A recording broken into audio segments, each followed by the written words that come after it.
दोस्तों इस वीडियो में हम लोग जानेंगे महाभारत युद्ध के बाद श्री कृष्ण और भीष्म पितामह के बीच हुए अंतिम संवाद के बारे में।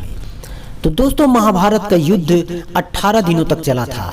युद्ध खत्म होने के बाद कुरुक्षेत्र के मैदान में चारों तरफ खून से लथपथ सैनिकों की लाशें, टूटे हुए रथ, भाले, तलवार आदि सब पड़े थे और जमीन पर सैकड़ों गिद्ध, सियार और कुत्ते भोजन की तलाश में इधर उधर घूम रहे थे। और उसी के बीच बाणों की सैया पर भीष्म पितामह लेटे हुए थे। भीष्म पितामह को यह बाण युद्ध करते समय अर्जुन ने मारे थे। वैसे तो भीष्म पितामह अर्जुन से महान योद्धा थे, लेकिन फिर भी अर्जुन ने उनके शरीर को अनगिनत बाणों से भेद दिया था।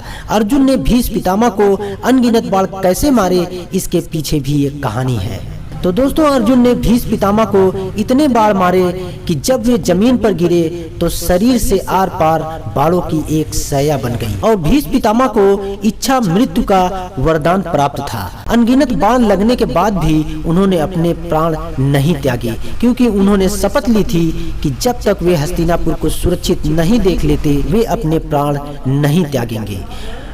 महाभारत के युद्ध में पांडवों की विजय हुई और युधिष्ठिर को हस्तिनापुर का राजा घोषित किया गया और युद्ध खत्म होने के बाद सूर्य पश्चिम की ओर ढलने ही वाला था। उसी समय सभी पांडव और श्री कृष्ण भीष्म पितामह से आखिरी बार मिलने के लिए आते हैं। उस समय श्री कृष्ण और भीष्म पितामह के बीच जो संवाद हुआ था उसी के बारे में हम आज आप लोगों को बताने वाले हैं। तो दोस्तों उससे पहले आप लोग चैनल को सब्सक्राइब कर दीजिए और बेल आइकन को भी प्रेस कर लीजिए, जिससे हमारी आने वाली सभी वीडियो की अपडेट आप सब लोगों को मिलती रहे। तो श्री कृष्ण भीष्म पितामह के पास जाते हैं और उनसे कहते हैं प्रणाम पितामह। इस पर भीष्म पितामह ने उनको पलट कर देखा और मुस्कुराते हुए बोले, आओ देवकी नंदन, आपका स्वागत है।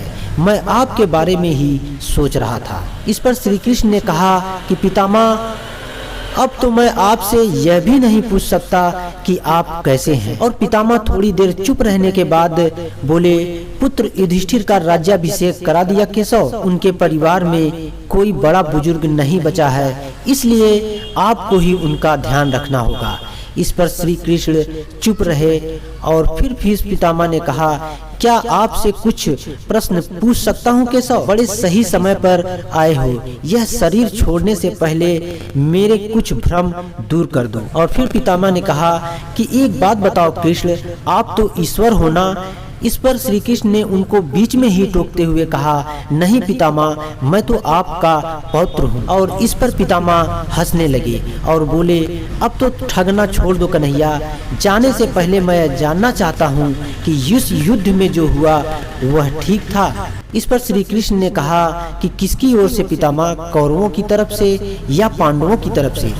और फिर पितामह ने कहा कि कौरवों की तरफ से चर्चा करने का तो अब कोई मतलब ही नहीं रहा केशव, लेकिन जो पांडवों की तरफ से हुआ क्या वह सही था? जैसे द्रोणाचार्य का वध, दुर्योधन की जांघ के नीचे प्रहार, दुशासन का छाती चीर देना, निहत्थे कर्ण का वध करना, क्या यह सब उचित था? इस पर श्री कृष्ण ने उनसे कहा कि इसका उत्तर मैं कैसे दे सकता हूँ पितामह?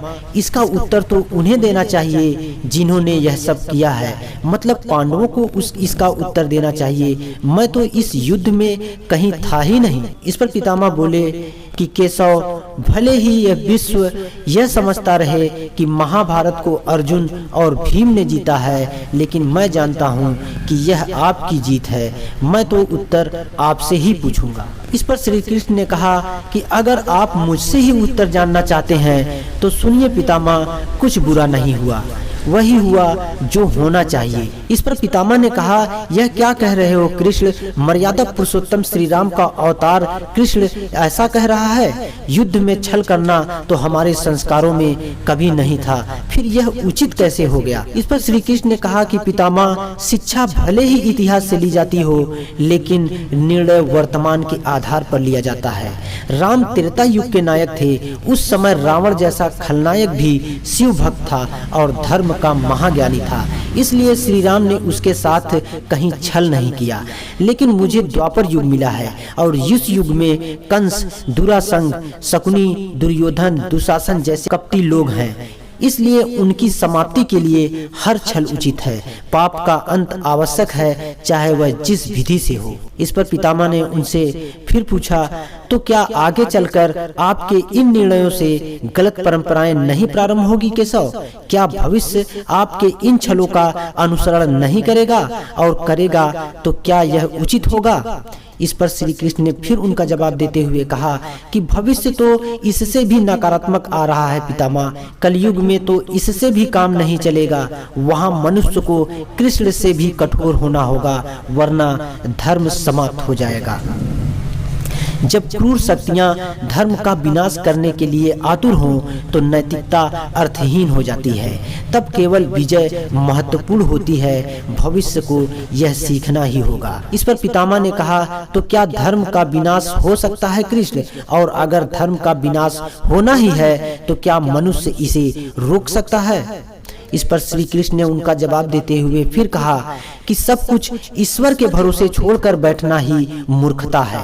ईश्वर स्वयं कुछ नहीं करता, सब कुछ मनुष्य को ही करना होता है। आप मुझे ईश्वर कहते हैं ना पितामह, तो बताइए, मैं इस युद्ध में कुछ किया? सब पांडवों को ही करना पड़ा।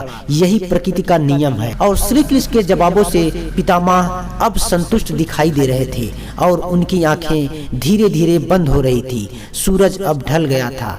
तो दोस्तों, हम उम्मीद करते हैं कि ये वीडियो आप लोगों को पसंद आया होगा। तो दोस्तों, अगर वीडियो पसंद आया हो तो चैनल को जरूर सब्सक्राइब करें और बेल आइकन को भी दोस्तों प्रेस कर लें, जिससे हमारी आने वाली सभी वीडियो की अपडेट आप सब लोगों को मिलती रहे। तो दोस्तों, आज की वीडियो में इतना ही। अगले वीडियो में फिर आप लोगों से मुलाकात होगी। तब तक के लिए नमस्कार।